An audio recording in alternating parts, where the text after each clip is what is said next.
15 meters. I want my nickel back. See what I did there? Comedy genius. G'day people, this is Monster Dad. Welcome back to this Space Engineers single player survival series. The Pilgrim's Revenge, I think we'll call it that. I made a couple of changes to what we did with our factory, mainly moving it. It's just building some final stuff at the moment. We were over that way somewhere, but I decided to move it after having just should have enough hydrogen to hover for a minute. Yeah, I had another thought about the position and the final layout of the base, and like I said, one of the cargo containers acts as goods in, the other one acts as goods out, so this essentially will become the hangar for the delivery point for any rovers, and there'll be a connector on the top of this heading out the roof of whatever that we put on the factory for flying vehicles. So it made sense that this was a flat area just on the ice, since we decided that that nice little slope there would be our egress and ingress from the ice field. And the vision I have for the base is this will be a section coming off of the main base. The main base will be as circular as I can get it, around like this, taller than this factory, with a control tower like glass, sloped glass all the way around the top floor of it, so it can look out over the hydrogen processing fields or the hydrogen fields. Yeah, and then probably a couple of other sections, and also an area that will go into the ground like a silo, and that will contain such things like the drone process, the drone factory, so we can create all the drones that will cargo the ice to and from the drill platforms. And there'll also need to be some kind of hangar as well for our other vehicles, like our combat vehicles and things like that, because we'll be, kicking some pirate butt while we're here. So yeah, so I've got something in mind for the shape of this. Let me just take you on a quick tour of the redone factory. The setup is basically as we did in the other episode. I think that was episode 3, was it? So we've got our goods in, we've got sorters that bring all the ores through to the refineries, double the number of those, put all the modules on. I've got 3 yield modules and 1 speed module on each refinery, so we can get our money's worth out of the refined goods. And then this sorter will bring all the ingots, finished ingots, through to this cargo box. I'm going to have 3 assemblers. I just need to set the last assembler up because it's literally just finished. It's very noisy. I suppose factories are noisy, aren't they? So we've got our master, which is not in cooperative mode. Assembler 2 is in cooperative mode, and Assembler 3 is in cooperative mode, so they're all working together. And there are speed modules on the top of those as well to get things moving fast. So, yep, I left all this open so you could see the plumbing and the sorting systems. I mean, I'll enclose all this once I've shown you that. So from the assemblers, it comes around here. Another sorter there will bring all the components, finished components, through further. This bit branches off slightly because I want all the refined uranium ingots to go directly into the reactors, and I've deliberately done this like this so I can access the reactor areas, and there's space here to increase the number of those. So we've got almost 50 refined uranium now, which is great. And the other branch of it comes up through and into the liquid hydrogen processing plant, which is this little thing here. It's not a big piece of equipment, but that, when ice goes through that, let's see, yeah, why hasn't it processed that last bit of ice, I wonder?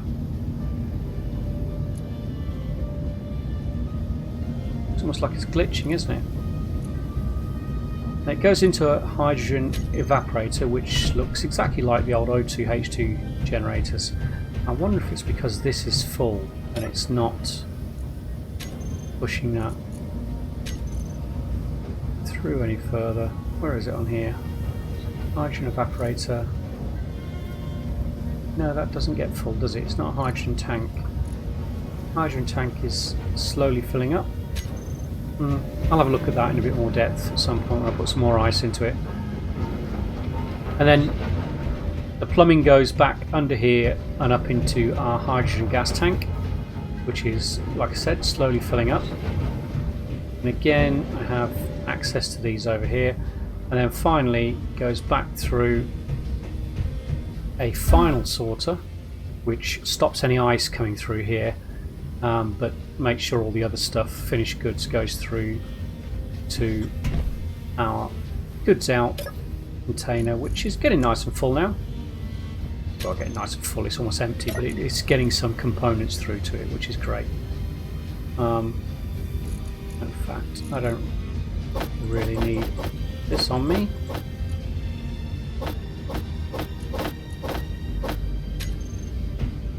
Whee! Yeah, so this will end up being enclosed. There'll be a room just in front of this cargo room, which I will have LCD displays, and I have a script that will display the contents of all the components and ores on the base. So this room will basically be like a control room for the factory, and I'll have a control chair in here, plus all the LCDs across a wall that will display the contents of the factory and the state of the factory and our list of goods. And it will also display power as well. And then here, what I'll probably do is have like a rover hangar, or rover garage, I should say. It's not really a hangar, it's a garage for a rover.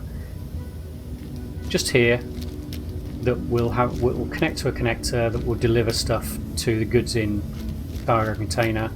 And like I said, the flying vehicles will just deliver through a connector that will come out the top of the roof. And the way I see this one is this roof flat up to about there and then sloping upwards to the main base. The main base will be taller and as circular as we can get it, with those sloped glass windows all the way around the outside, so it can look down over the base, over the fields, with to watch all the drones ferrying the ice to and from the processing centre. And yeah, and we can control all the operations from up there, and we'll probably have a duplicate of all the displays up there as well, about all the goods and the power. Yeah, so I've got a sort of vision in mind for the finished base. Should be good. And there'll be like a silo that will be dug in the centre of that circular area of base, and down there we will have a factory with projectors that can produce blueprints of our cargo drones in case we break any of them. We'll need quite a lot of them anyway, maybe a dozen or so of them, so we'll need to produce those via a blueprint area once we've created the first one and got it working properly. But yeah, one mod I have removed at the moment, and I'll talk about mods in a moment, is the Space Just Got Real mod, because it was making nighttime just too dark. I mean, it's nighttime now, this is the vanilla nighttime. But the problem with that is it's just too dark to record anything, so it sort of wastes half the game time for me trying to record things for you guys, and it means I have to sit there game time for around an hour whilst night disappears and I'm waiting for daytime again, which is a bit of a waste of time really. Mods, rather than put a list of mods into the description, what I've done is I've uploaded the world to Steam, the Steam Workshop. So in the description there'll be the name of the world, where to find it, and it will also give you brief instructions on how to download it, open it, and then when you open the world you'll see all the mods that are installed, and from there you should be able to find all the mods. Hopefully that's acceptable way of doing it. That's what most people do with their worlds when they need people to see all the mods that they're using, particularly when they're using a lot of mods like I am. So hopefully that's okay for you, and if so, what I'll do every 5 episodes I'll re-upload the world if there are any changes. If there are no changes, I'll just leave it as it is. Whoa. Right, the drone. I put a bit of armour around it, coloured it slightly. Not sure about the colour, but you know, we'll see how it goes. One thing I do want to do with this one, before I forget, is put a timer block on it, which I didn't do initially. When I was building this, I did mention about the positioning of the remote and said that ideally you want to position the remote directly over the landing gear or the connector. That's only necessary if you're going to automate the drone, because it needs to have the remote over the landing gear or connector so that it can position itself properly before it lands. If you're going to use it in a manual remote way, then it doesn't really matter where you place the remote. You can place it anywhere. Just a quick point. I thought I'd clarify that one. So we need to get a timer on here. What about there? Just put all that stuff away. Now I need some of it. The reason I'm putting a timer on this is because, just like the reason I use bobs, I'm lazy. So when I've finished exploring with this, I've got no intention of flying it all the way back to the base. I'm just going to pop it into automatic mode, set a couple of waypoints around the base, and leave it to fly back on its own. So once you finish exploring, put it into auto mode, and then I can just forget about it, and hopefully it will land safely back at the base. As long as I don't make sure it's not pathing over the top of a hostile base and get shot down, smashed to pieces.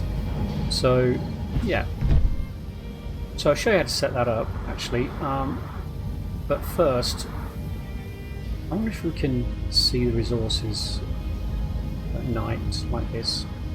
Let's find out. Let's get into the chair,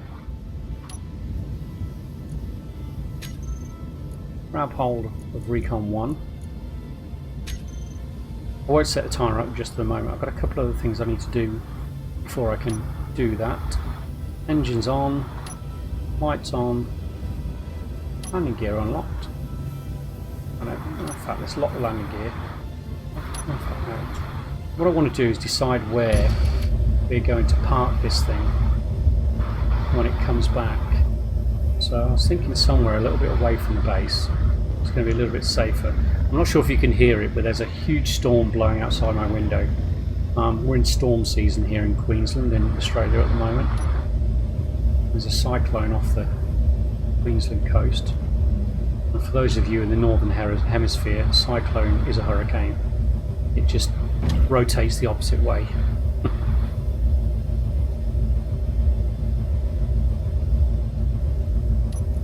Okay, so yeah, we're parked there. So what I want to do is set a GPS marker.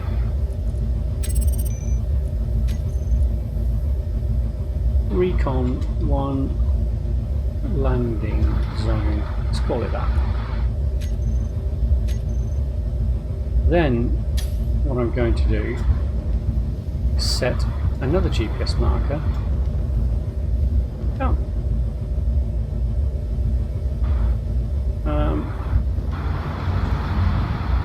100 meters above that point, or thereabouts.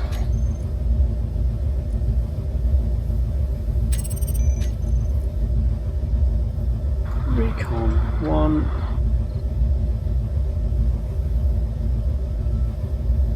Approach 1. And then I'm going to put one about 20 meters above it, maybe 15. The reason for that is because I want it to slow down. Let's make it 10 meters. I don't don't want it to crash.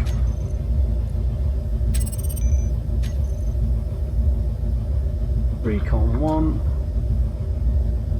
approach 2. Cool. Right. Now what I want to do is just have a quick look, see if we're able to spot resources, or whether we have to wait till daylight. Now, okay, well we know there's somewhere that iron marker is, so let's have a look at that first.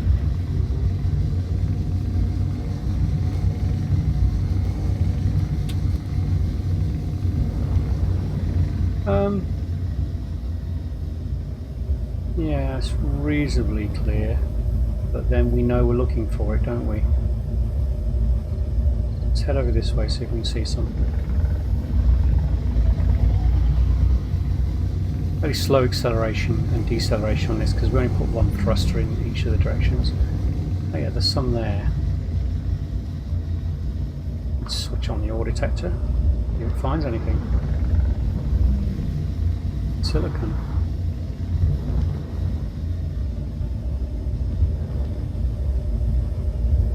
Magnesium.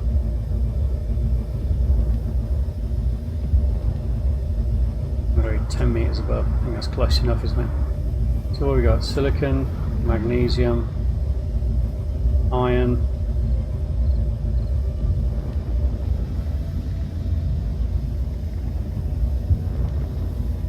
Uranium. Anything else? What's that other one that's popping in and out on the right?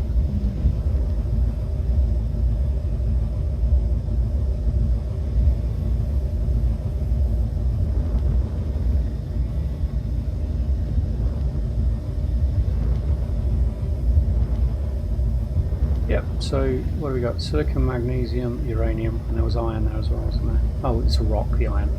So silicon, magnesium, uranium. 4 beans. Okay, so we can spot it, so I think it's probably worth setting up its auto return route and then going out and doing a bit of exploration. Let's land this bad boy.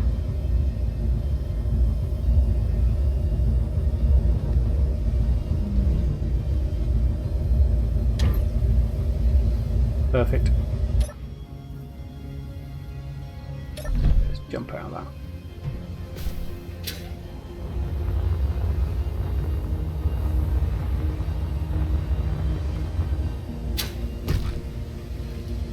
Now, I should try and remember how to do this. It's been a while. Let's go into its terminal. Okay, so control. Let's set up some waypoints. So we need those 3 waypoints in there.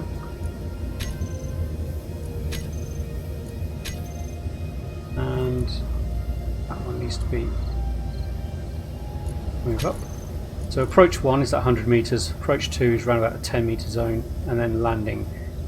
So basically what we want is from wherever it is, it returns to this point, stops, descends to that point, stops, and then lands. And the reason I want it to stop at 10 meters is so when it goes to the final landing zone, it doesn't smash into a million pieces. We will need to reduce its speed before we put it onto autopilot, I think. It'll take a bit longer to get home, but they do have a tendency to crash if you put the speeds too high. Now we want to make sure we've got collision avoidance. We'll leave it off. It shouldn't crash into anything as long as we're careful when we send it back. Precision mode we definitely want on because we want it to stop at those points precisely before it lands. And we won't put autopilot on. We'll put the autopilot on once we send it on its merry way home. Now the timer block is to set up some multiple actions. I'm not sure if we're going to need the timer block for this right now. Probably not. I've tried, you can set up actions at each of these points as well. So at this point, what I'd love it to do is to reduce speed, but I don't think there's any way to do that. I've tried it many occasions and it just hasn't worked, so I think I'm probably going to have to forget that. So when we get there, the action we want it to do is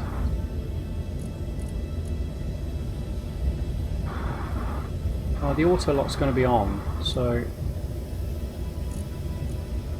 let's make sure the auto lock is on. Yeah. And that's fine. So the only action we'll need it to do once it lands is to switch off its engines, so we're not wasting power. Yeah, so once it's landed, oops,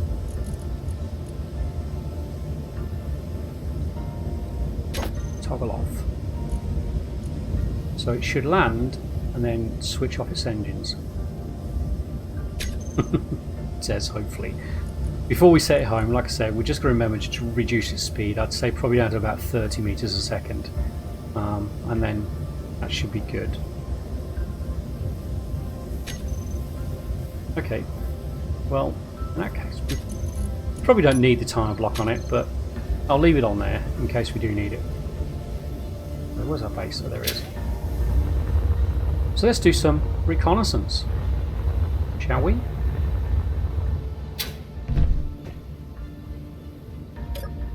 Get back in the control chair.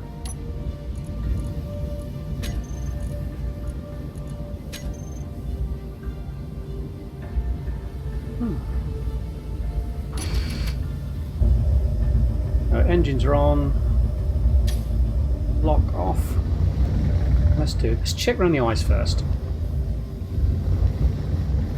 Let's go up a bit higher so we can get a good view of it. I'm not sure what they're going to look like on the ice now that they've changed it. Like I said, it used to be big, huge, dark patches, and you could see them from space.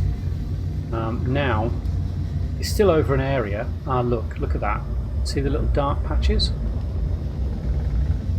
So let's level off. Head down to about 10 meters above the ice. Let's see what we've got. So, more silicon.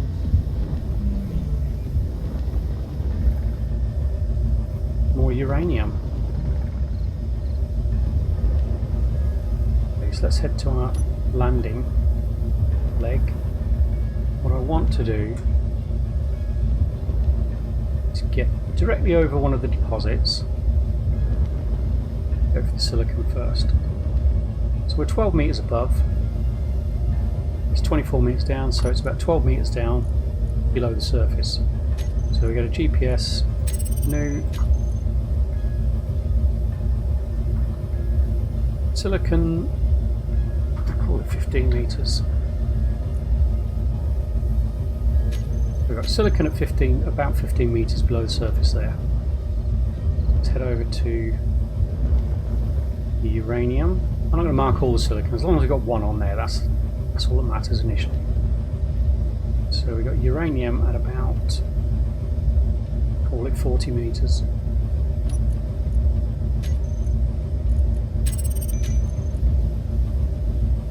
Uranium, 40 meters. Well, that's a lot closer than that one we've got near the crash site, which is good news. Let's see what else. You often get magnesium with silicon and uranium, so I'm half expecting for that to pop up. And we need, oh yeah, there it is, look. And we need magnesium because to change the landing leg. It's another good reason to have a landing camera on your recon drone, because you can get right over a resource to mark where it is. So magnesium is about 25 meters down.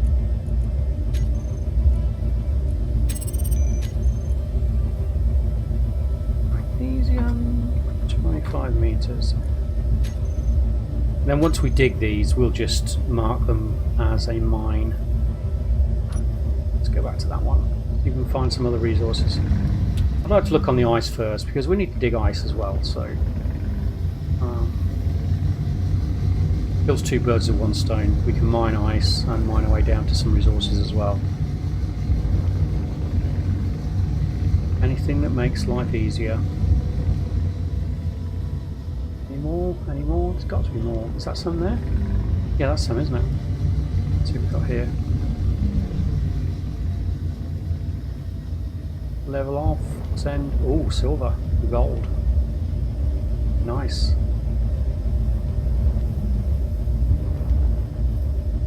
Change views. All the precious metals. Well, apart from platinum, obviously. We're not going to get that on the planet. So what do we got? We're about, let's go, say about 10 meters or so above. So call it 65 meters.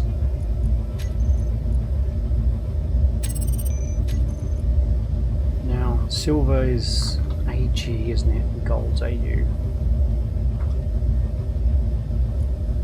That's good news. Silver and gold in the ice as well, because we can start making some more advanced components with that.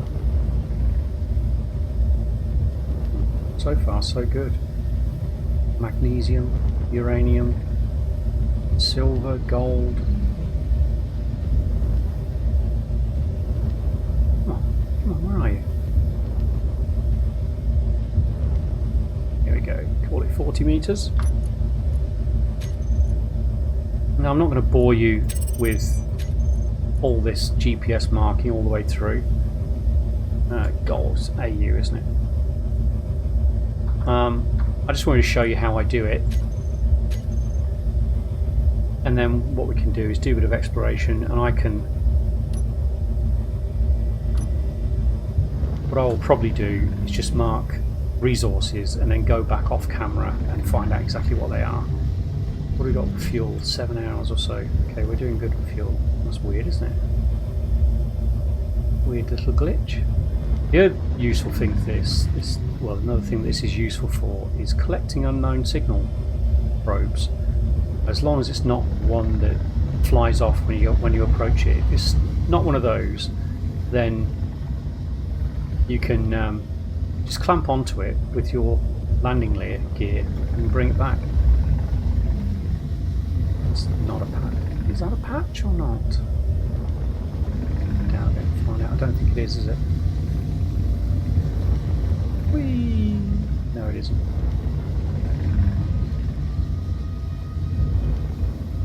Really tricky to see sometimes now where the resources are. That certainly looks like them. Well, that's some, isn't it? More magnesium. I'm not going to mark anything that we already have.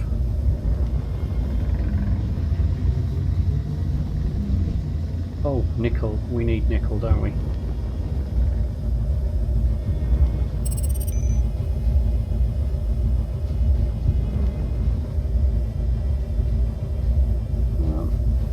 Swap cameras. Cobalt is something we really, really need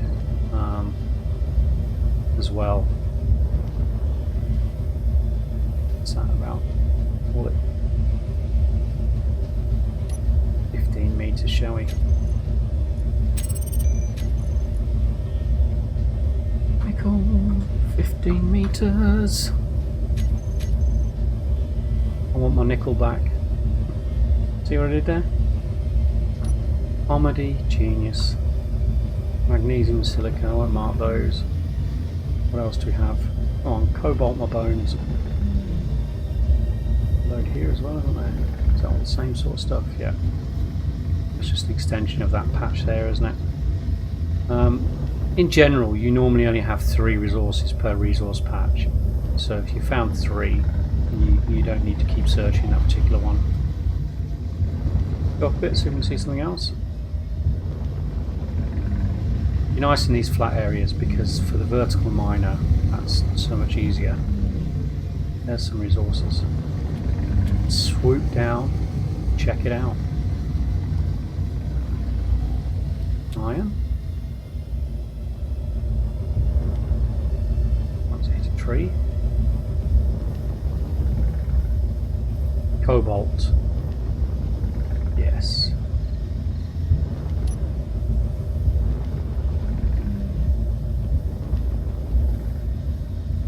And nickel in one patch. You know what, I'm going to mark that nickel as well because that's useful to have nickel and cobalt in the same patch. So how high are we? So that's about 25 meters down. Yeah, about 25 meters, isn't it? I said I wouldn't bore you marking all these GPS mark things, didn't I? But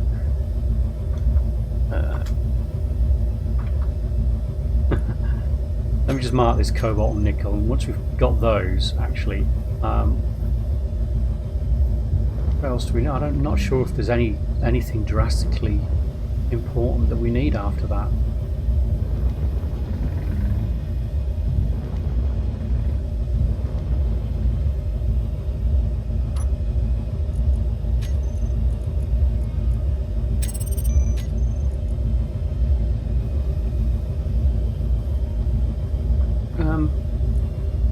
Trying to think. Nickel, cobalt, uranium, silicon, iron, magnesium, gold and silver.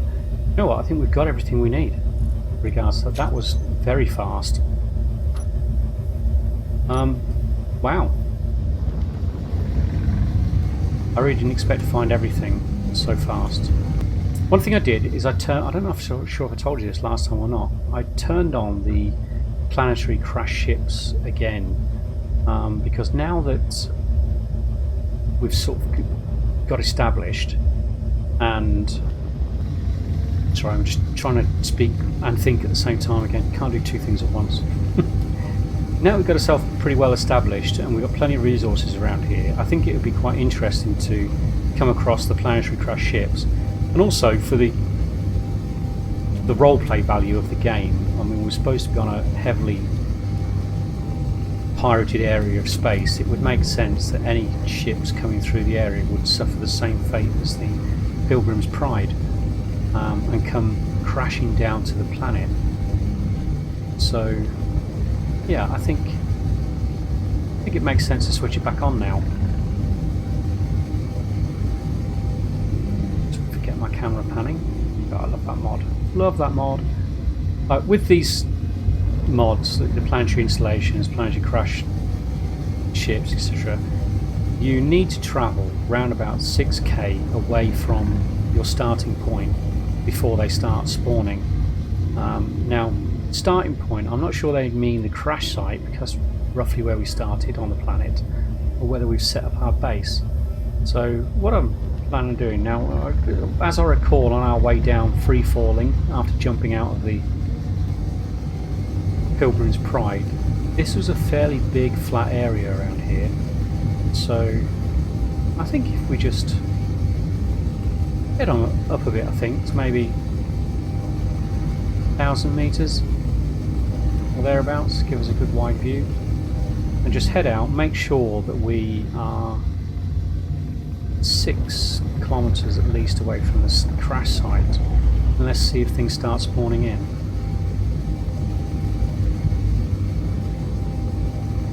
Because they should. Oh, a bunker. Okay, we're actually quite close to it. Now, if they have an aerial that's... You've got to be kidding me. That has spawned right next to the crash site. Do you know what? That's wonderful, actually, because that means we have to take out that hostile base before we can build our memorial site for the Pilgrim's Pride. That's really appropriate. See if we can see something with the camera. Now, bunker, if I remember right, I've taken one of those out before. Quite a few turrets around it. It's not a big installation at all, so I think that would be a really good first combat scenario for us anyway. Okay, so at least the stuff's spawning in, which is great. With regards to the crashed ships, they don't always have an antenna. It depends whether they spawn with an antenna or not, or whether it's been broken off. So sometimes you can scan around and you'll see just like a ship sunk half into the ground without a beacon or an antenna, and you can go and investigate. Sometimes they'll have an antenna and make it a bit more obvious. Got anything else spawning in? I believe they can spawn up to 30 installations around the map, but there's a certain distance they have to be between each other, I think. And as I was just about to say before I got distracted, the aerials on these installations, some of the installations will spawn drones, some of them won't.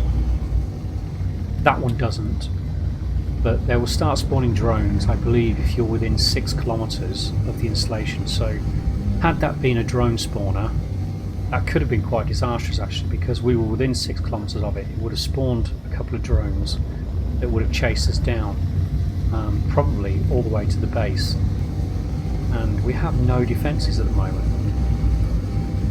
So this might not actually be the wisest thing to do. What's that there? Nothing, just a weird scar on the earth. Okay, well I can't see anything else spawned in at the moment. Have a little look a little bit further. A bunker right next to the crash site.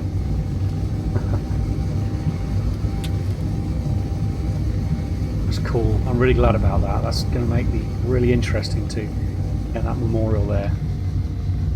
I'm going to head over this way a little bit. We are getting a little bit low on time now.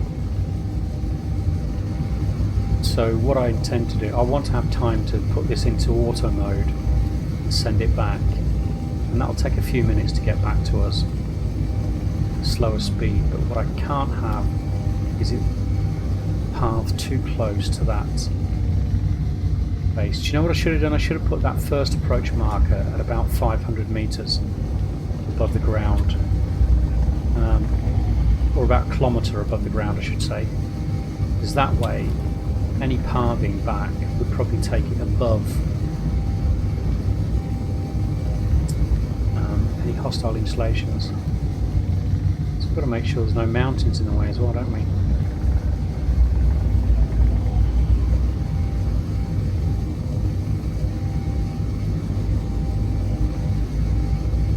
You know what, I probably should have put that first approach marker a couple of kilometres above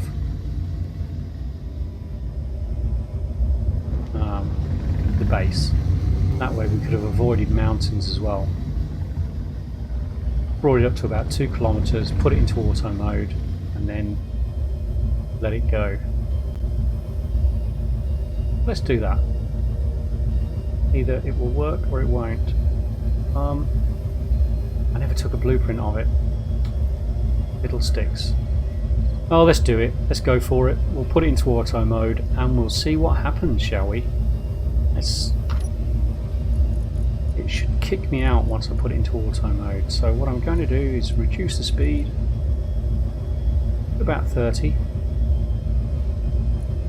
Waypoints are locked. That will be the first one to go to. Auto mode. Why can't I put it in auto mode? I wonder if it's because I'm piloting it at the moment.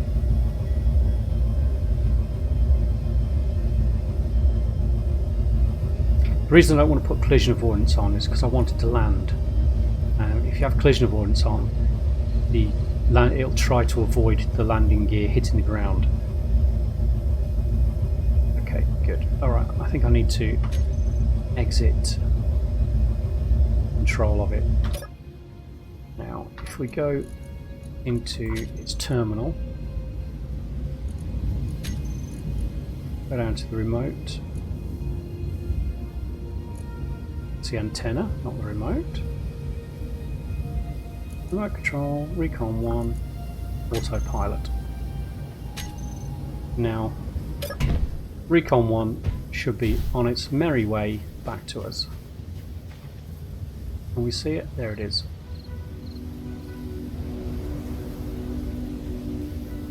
Oh no, that's the waypoint for approach.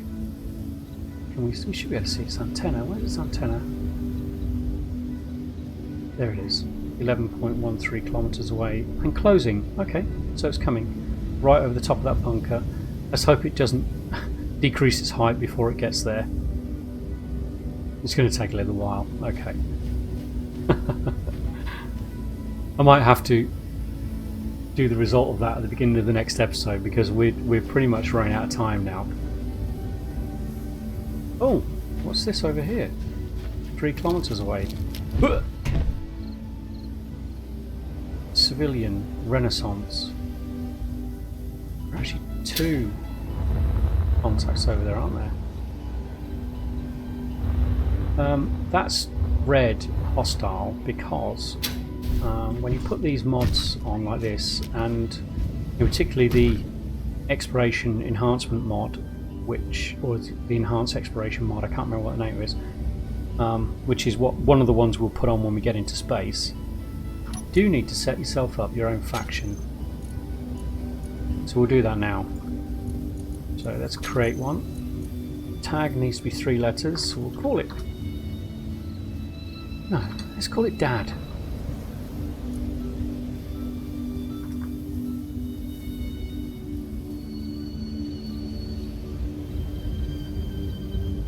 Monster Dad, and we'll just do like that for the moment. Now we've created our own faction, we can actually make peace with some of the other factions, and the civilian one is one of the ones we want to, because there are other crash ships just like we were, so you know, they're not going to be hostile to us. And also when we approach that to salvage it, it won't shoot us. But yeah, great, we have a salvage